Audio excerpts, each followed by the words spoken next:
नमस्कार, चंद्रभागा किचनमध्ये स्वागत आहे।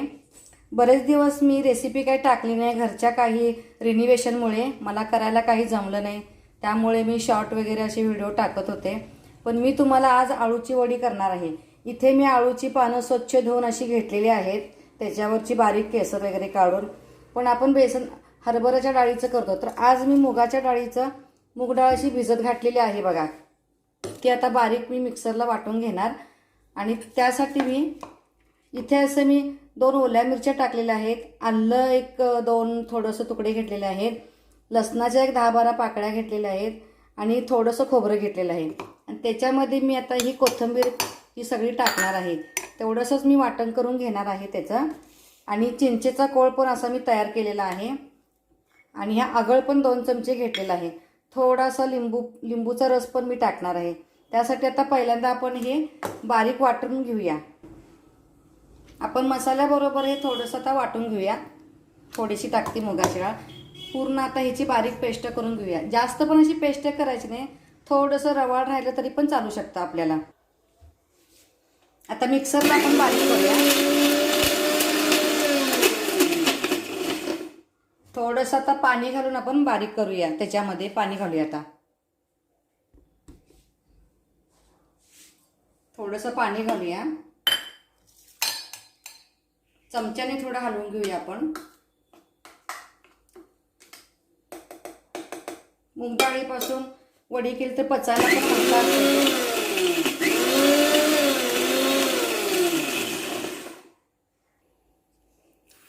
हे बघा, ही अशी आपण बारीक पेस्ट करून घ्यायची। आता हे दुसऱ्या भांड्यात काढून घेऊया आपण। आता पहिला राऊंड झाला आपला मसाल्याबरोबर, आता आपण डाळ बारीक करून घेऊया। मस्तपैकी असं वाटण करून घ्यायचं त्याचं। सेकंड राऊंडला ही अशी पण बारीक डाळ करून घेतलेली आहे, बघू शकता तुम्ही किती मस्त बारीक झाले।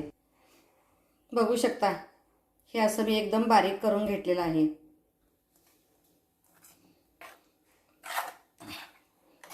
हे आता मिक्स सगळं करूया। कोथिंबीरमुळे हिरवा कलर आलेला आहे। आता ह्याच्यामध्ये आपण एक 2-3 चमचे तांदळाचं पीठ टाकायचं आहे आपल्याला। थोडीशी लाल तिखट, हळद, मीठ, चिंचेचा कोळ, आगळ, थोडासा लिंबू पिळायचा। बघू शकता, हे असं मी मिक्स केलेलं आहे। आता आपल्याला तांदळाचं पीठ मिक्स करायचं आहे। हे मी तांदळाचं पीठ मिक्स करते, एक 2-3 चमचे असतील। हे बघा, इथे मी लाल तिखट पण थोडं टाकलेलं आहे, हळद टाकलेली आहे, थोडे जिरे टाकलेले आहेत, तीळ थोडे टाकलेत, चांगला फ्लेवर पण येतोय त्याच्यासाठी, हिंग थोडा, मीठ, हळद तुम्हाला जसं तिखट लागेल तसं तुम्ही टाकू शकता। आम्हाला तिखट थोडं कमी लागतंय म्हणून मी थोडं कमीच टाकलेलं आहे। तांदळाचं पीठ हे एकसारखं आपण आता मिक्स करून घेऊया सगळं। हे बघा, किती सुंदर कलर आलेला आहे। ओवा पण थोडा हातावरती चोळून टाकायचा आहे त्याच्यात। आता आपण पानावरती पीठ लावायला घेऊया। इथे मी अशी कढई घेतली, त्यात लिंबू टाकलेला आहे, कारण कढई आपली काळी पडणार नाही। आणि इथे मी चाळण घेतलेले आहे तेल लावून वडी ठेवण्यासाठी। आता हे गॅसवरती ठेवूया आपण ही कढई बारीक उकळी आणण्यासाठी, तोपर्यंत पानांना आपण पीठ लावूया। असं मी पान घेतलेलं आहे आणि आपण असं पीठ लावून घेऊया।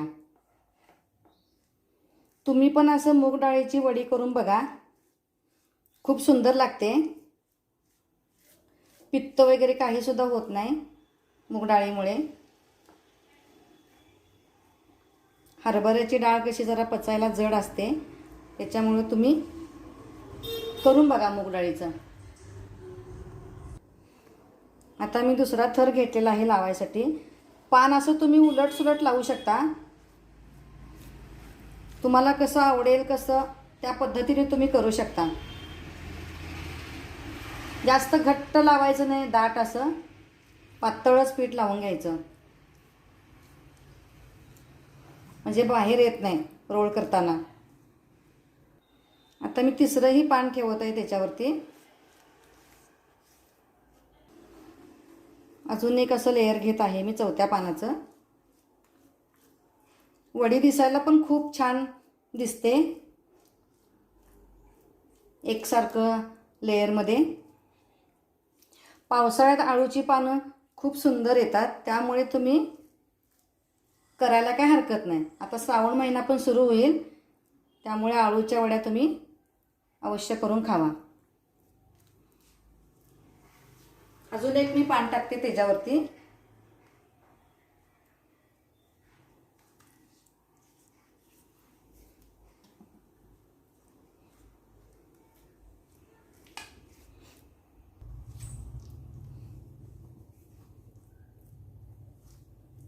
आता आपण रोल तयार करूया त्याचा.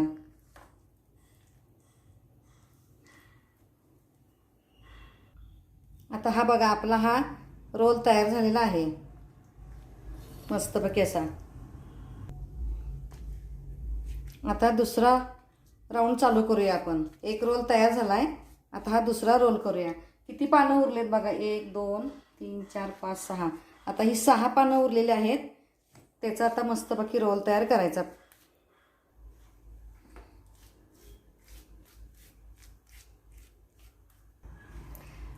सॉरी, मगाशी मी सांगायला विसरले, याच्यामध्ये गूळ पावडर किंवा गूळ चिरून पण तुम्ही टाकायचं आहे. मी टाकलेलं आहे, पण ते सांगायला आणि दाखवायला विसरलेच मी.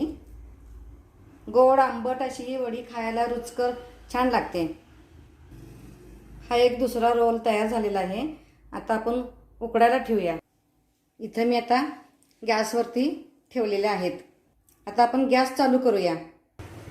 ह्या अशा पद्धतीने आपण आळूवडी शिजत ठेवलेली आहे. त्याच्यावरती आता आपण झाकण ठेवूया. एक 10-15 मिनिटात लगेच वडी शिजते, त्याला काय वेळ लागत नाही, काय नाही. झाकण ठेवूया आता आपण. आता थोडा वेळ शिजू देऊया आपण. मस्त अशा वड्या शिजत आहेत. थोडंसं बारीक गॅस करून ठेवूया आपण. मंद आचेवर जरासं शिजवून घेऊया. आपण आळूवडी शिजली काय बघूया.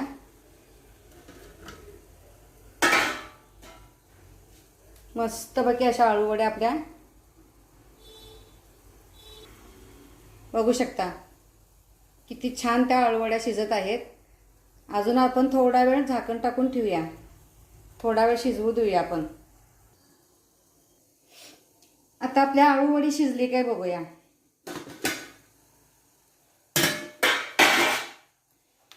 परफेक्ट अशी आपली आळूवडी शिजलेली आहे बघा. अगदी व्यवस्थित चाकू त्याच्यामध्ये घुसतोय. आपण आता गॅस बंद करूया आणि एक 10-15 मिनिटं गार होण्यासाठी ठेवूया आणि मग आपण वड्या कट करूया. कोणाला शालू फ्राय पाहिजे असेल तर शालू फ्राय करून खावा. कोणाला डीप फ्राय करायचं असेल तर डीप फ्राय करू शकता. तेलकट जास्त कोणाला नको असेल तर वरच्यावर तेल टाकून तुम्ही परतवून खाऊ शकता. मस्तपैकी अशी ही आळूवडी लागते. आता आपण एक 10-15 मिनिटं गार करूया. हे बघा, पाण्यामध्ये आपण आळूवडी शिजवताना लिंबू टाकला की अशी ही पांढरीखट जशीच्या तशी कढई राहते. त्यामुळे तुम्ही पण लिंबू टाकूनच वड्या उकळवत जावा.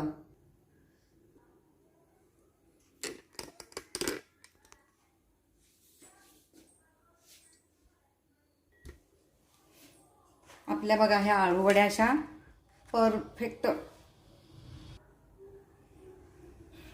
ह्या आळूवड्या बघा मस्तपैकी अशा शिजलेल्या आहेत. बघू शकता तुम्ही. वास पण किती छान सुटलेला आहे. आपण आता त्या कट करून घेऊया. कट केल्यानंतर आपण फ्राय करूया त्याचे.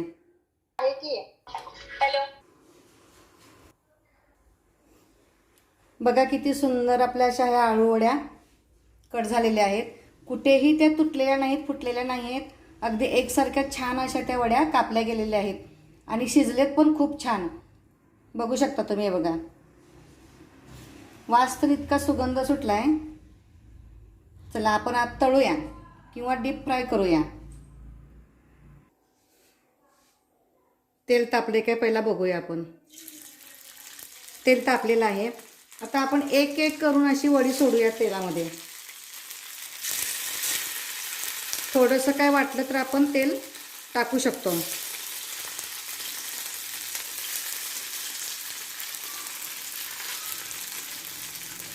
खूप छान अशा ह्या वड्या झालेल्या आहेत.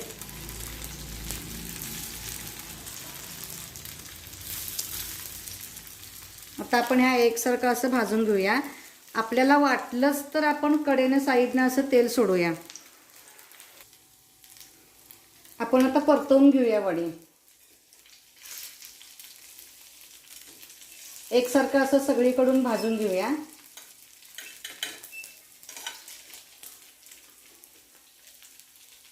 अजून थोडंसं पाठीमागे भाजायला लागेल.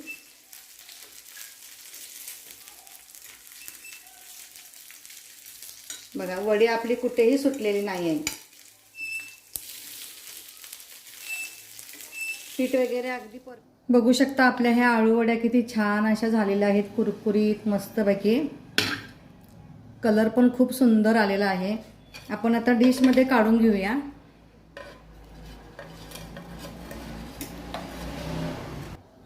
आपली ही आळू वडी अशा प्रकारे तयार झालेली आहे. आणि कसं झालंय सांगा. लाईक करा, शेअर करा. माझ्या चॅनलला तुम्ही सबस्क्राईब करायला विसरू नका. Okay, bye bye.